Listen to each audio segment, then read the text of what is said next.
திருப்பூர் மாவட்டம் மடத்துக்குளம் அரசு மருத்துவமனையில் ரசாயனம் கலந்த புகையால் நோயாளிகள் அலறியடித்து வெளியில் ஓடினர். தலைமை மருத்துவர் அருணாகுமாரி விரைந்து செயல்பட்டு தீயணைப்புத்துறை மற்றும் காவல்துறை அதிகாரிகளுக்கு தகவல் கொடுத்து உடனடியாக வரவழைத்தார். மேலும் சிகிச்சை பெற்று வந்த சில நோயாளிகளை உடனடியாக வெளியேற்றி உடுமலை அரசு மருத்துவமனைக்கு பாதுகாப்பாக அனுப்பி வைத்தார். இதனிடையே தீயணைப்புத்துறையினர் மருத்துவமனைக்கு நுழைந்து சிலிண்டர்கள் இருக்கும் பகுதியில் ஆய்வு செய்தனர். அதன்பின் கழிவறை பகுதியில் ஆய்வு செய்யப்பட்டது. விசாரணை மேற்கொண்டதில் வயிற்றுப்போக்கால் சில நோயாளிகள் அனுமதிக்கப்பட்டுள்ள நிலையில் அடிக்கடி கழிவறைகளை தூய்மை பணியாளர் சுத்தம் செய்து வந்துள்ளார்.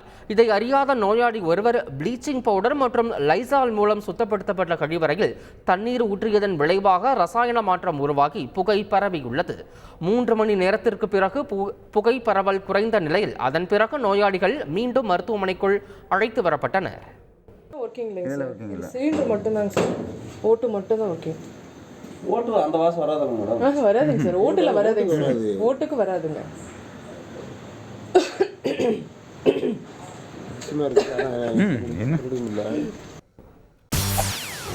செய்திகளை உடனுக்குடன் தெரிந்து கொள்ள உடனே சப்ஸ்கிரைப் பண்ணுங்க.